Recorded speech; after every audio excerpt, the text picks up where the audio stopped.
բավականը տանելու է իր հետ Փաշինյանը։ Բայց կարա խոսա։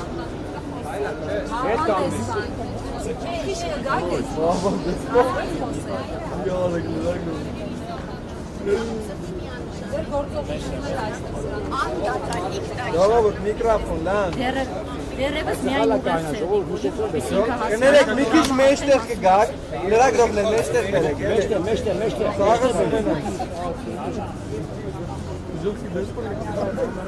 Լաննա, գնայինք այն մեջտեղ, տատի դեմի խսիրա։ Ոչ դեսպան, ոչ հոգիներ, ամեն մարդ իրա դատաստան է իստեղ Դուք եկել եք, որ հիշեցնեք իր մեղքերը։ Ոսում եկել եք ինձ բավեք։ Չի կարող դավաճանել և արդար Հիմա եթե արդեն այս ձեր ձեռքի եղած մեղքերը ձեր կարծիքով գործել են Փաշինյանը, եկել եք որպես մահվան դեսպան որ տանեք Փաշինյանը։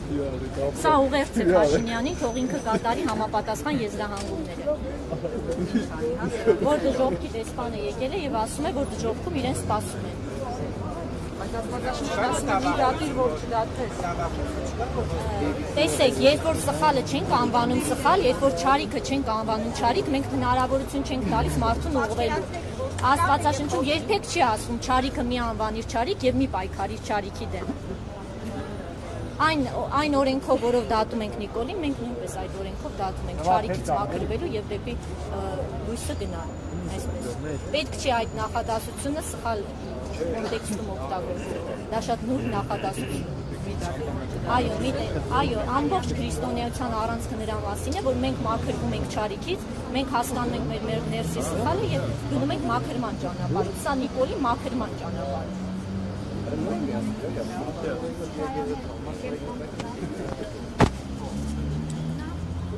Այսօր Դեմքով մեզ, էլի, դեմքով մեզ, այդ է, նիմա խորքի։ Այսօր մենք մեզ հետ ունենք նաև պասպան, որտեղ